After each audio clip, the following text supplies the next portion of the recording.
There's no shortage of RPGs that travel in wish fulfillment tropes, letting players take on the roles of some fantastical chosen one on a quest to save the world. But rarely do those RPGs let you take on such a journey while playing as a birthday party magician or a common rat. So, leave it to the hilarious, clever developers at Drinkbox Studios to offer just that in the upcoming action RPG, Nobody Saves the World.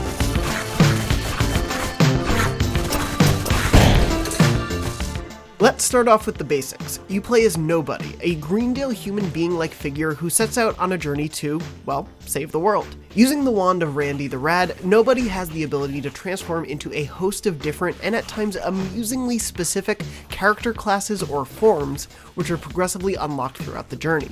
The chunk of the adventure I played let me delve into the first three.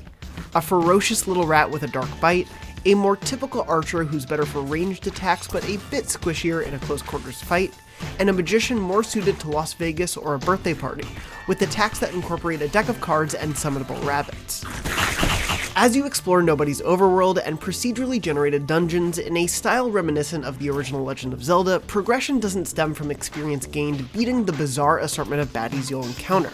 No, instead you'll have a constantly replenished set of quests, like killing X number of enemies with dark damage, which will reward you with experience that goes toward ranking up a specific class and your overall experience, alongside the potential to earn stars to unlock star doors and tackle Nobody's larger scale dungeons.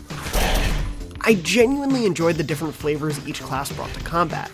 The magician deals different damage based on what face card it randomly strikes opponents with, and every so often that rabbit you summon might actually be a tougher white tiger. The archer, meanwhile, could dodge around a room as the only character with a specific dodge so far, and the intricacies of its firing mechanic, while not distractingly deep, did require decent aiming and maneuvering skills.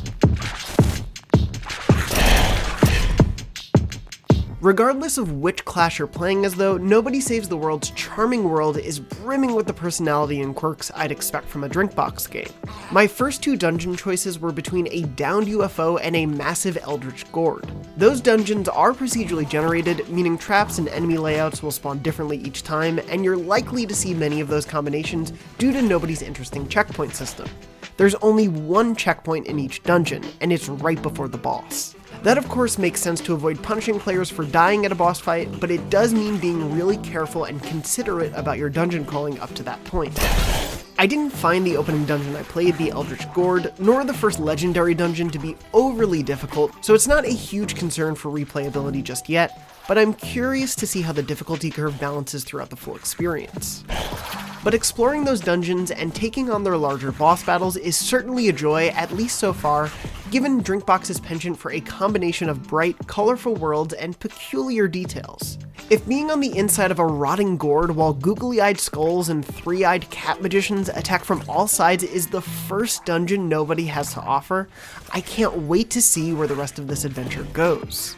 Nobody Saves the World can throw a lot at you all at once, but it never felt overwhelming in my time with it. The different form leveling systems, the upgradable and swappable ability mechanic, the quest system, and so much more plays around in familiar genre trappings, but the developers have seemingly found plenty of ways to put fresh spins on what I already knew as a player. Nobody may not be the hero their world is expecting, but my short time in their ghostly white shoes has me confident they're going to be just the right one for this potentially wacky, engrossing adventure. For more on Drinkbox's past games, be sure to check out our review of Guacamelee 2, and of course for everything in the world of Eldritch Gourds, you're already in the right place, IGN. That sounds right.